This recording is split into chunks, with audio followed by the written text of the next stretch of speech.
गरीबों को, दलितों को, अल्पसंख्यकों को और स्पेशल मुसलमानों को आप केवल एक वोट बैंक बना के रखना चाहते हो। आप जालौन में शहर हमारा पहुंच पड़ता है, हमारी पार्टी ने वहां से नगर पालिका का चुनाव इंडिपेंडेंट होकर लड़ा हुआ था। आप समझिएगा कि हम ओनली 500 वोट से हारे हैं। मैंने सपा, बसपा, कांग्रेस जैसी राष्ट्रीय दिग्गज पार्टियों को हराने का काम किया है।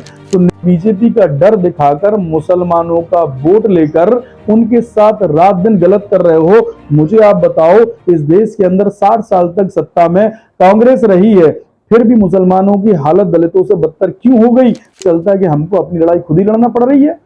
जब ये बात करते हैं घर टूट रहा है, तो हमको अपनी लड़ाई जब खुद ही लड़ना है तो भारतीय जनता पार्टी से हम लोग लड़ने के लिए सक्षम है और हम लड़ेंगे। ये मैं देख रहे हैं कि बिहार में चुनाव है। बिहार के चुनाव में एक पार्टी MIM जो लोकतांत्रिक तरीके से चुनाव लड़ना चाहती है, तो PDA उसको उसमें शामिल नहीं किया, जबकि लालू प्रसाद यादव के समक्ष जाकर लेटर लिखा गया, सूचना दी गई। इवन सबसे पहले मैं शुक्रगुजार हूँ, धन्यवाद करता हूँ आपका, जो आपने आज मीडिया से रूबरू होने का हमको मौका दिया हुआ है।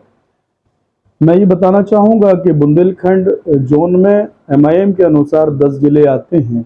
10 जिलों में हमको पार्टी के सदर जनाब शौकत अली साहब ने आदरणीय असदुद्दीन ओवैसी साहब के निर्देश पर ये जिम्मेदारी दी है कि हम अधिवक्ताओं का एक संगठन तैयार करें, जिसमें हम 10 जिलों में एक एक जिला अध्यक्ष अपॉइंट करेंगे और उसमें 51 लोग अधिवक्ताओं की टीम बनाई जाएगी, जो पार्टी को कानूनी रूप से मजबूत करेगी।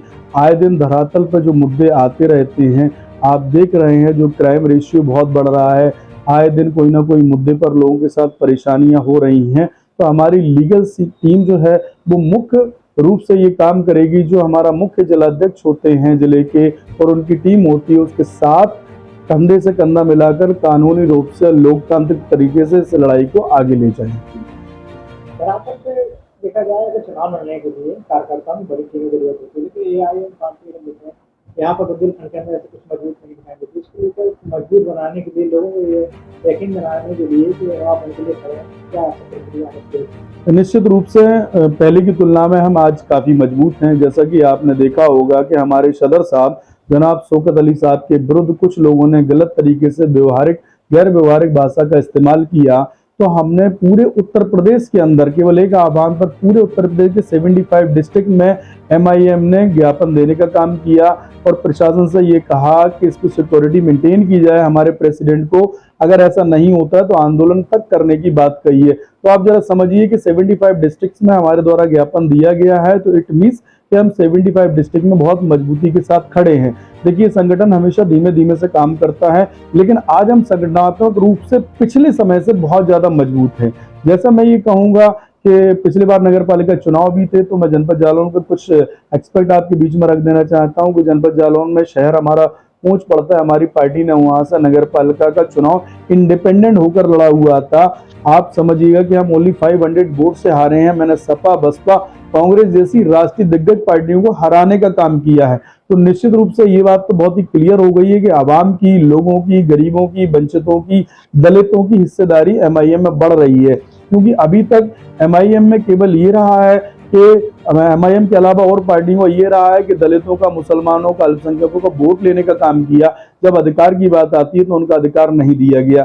जैसा कि आप इस समय वर्तमान में PDA में देख रहे हैं कि बिहार में चुनाव है। बिहार के चुनाव में एक पार्टी MIM जो लोकतांत्रिक तरीके से चुनाव लड़ना चाहती है, तो PDA उसको उसमें शामिल नहीं किया, जबकि लालू प्रसाद यादव के समक्ष जाकर लेटर लिखा गया, सूचना दी गई। इवन हमारे माननीय प्रदेश अध्यक्ष डॉक्टर इल्मान साहब जो वर्तमान में विधायक हैं, वो भी गए और उन्होंने कहा है कि अगर भारतीय जनता पार्टी को आप हराना चाहते हो तो हम गठबंधन करने के लिए तैयार हैं। लेकिन गठबंधन ना करना ये साबित करता है कि गरीबों को, दलितों को, अल्पसंख्यकों को और स्पेशल मुसलमानों को आप केवल एक वोट बैंक बना के रखना चाहते हो। आप बीजेपी का डर दिखाकर मुसलमानों का वोट लेकर उनके साथ रात दिन गलत कर रहे हो। मुझे आप बताओ, इस देश के अंदर 60 साल तक सत्ता में कांग्रेस रही है, फिर भी मुसलमानों की हालत दलितों से बदतर क्यों हो गई? जब आपको सोशल जस्टिस करना आता है, आप सोशल जस्टिस की बात करते हो, फिर समाज को, कांग्रेस के बाद में उत्तर प्रदेश के अंदर 4 बार मुख्यमंत्री समाजवादी पार्टी बनी। मुसलमानों का एक बड़ा वोट बैंक उसको मिला। तो उसके बाद में बसपा बहुजन समाजवादी पार्टी बनी, बहुजन समाज पार्टी बनने के बाद भी एक बड़ा अमाउंट ऑफ द वोट मुसलमानों का मिला। लेकिन जब दिशा और दुर्दशा की बात करते हैं तो पता ये चलता है कि हमको अपनी लड़ाई खुद ही लड़ना पड़ रही है। जब ये बात करते हैं घर टूट रहा है तो हमको अपनी लड़ाई जब खुद ही लड़ना है तो भारतीय जनता पार्टी से हम लोग लड़ने के लिए सक्षम है और हम लड़ेंगे। देखिए, जो बीजेपी की बी टीम वाला स्लोगन है ये काफी पुराना हो चुका है। जब भी देश में कोई राजनीतिक पार्टी उभरेगी तो सबसे पहले यही आरोप लगाया जाता था। बहुजन समाज पार्टी 1980 में जब डेवलप हो रही थी तब भी यही आरोप 1984 में लगाया था कि ये बीजेपी की बी टीम है, बी टीम के लिए काम करेगी। लेकिन वही बहुजन समाज पार्टी 4 बार मुख्यमंत्री बनी। समाजवादी पार्टी पे आरोप लगाया गया था, वो भी है 4 बार मुख्यमंत्री बनी। तो जिसका अस्तित्व जो पैदा होता है, डेवलप होता है, अपनी शक्ति का प्रदर्शन करता है, तो जो लोग पहले से स्थापित हैं, जो लोगों का वोट चुरा रहे हैं, जिनके वोटों का दुरुपयोग कर रहे हैं, जिनके नाम पर सत्ता में मलाई खा रहे हैं, वो ऐसी भाषा का उपयोग करेंगे। हम निरंतर लोकतांत्रिक तरीके से देश में चुनाव लड़ रहे हैं। ना कोई किसी की बी टीम होता है, ना कोई ई टीम होता है। ये लोकतंत्र का एक मैदान है, इसमें सभी लोग खेलने का काम करते हैं। जिला पंचायत का चुनाव पूरी तरीके से हमारी तैयारियां चल रही हैं। हम जनपद जालौन में स्पेशली पूरी 25 सीटों पर जिला पंचायत का चुनाव लड़ेंगे। उसके बाद हम पूरे बुंदेलखंड के अंदर जहां जहां पर हमारे माननीय जिला अध्यक्ष जो मौके पर मौजूद हैं हर जिले में, वो जो डिसाइड करेंगे उसके अनुसार हम गंभीरता से ग्राउंड लेवल पर चुनाव लड़ने का काम करेंगे।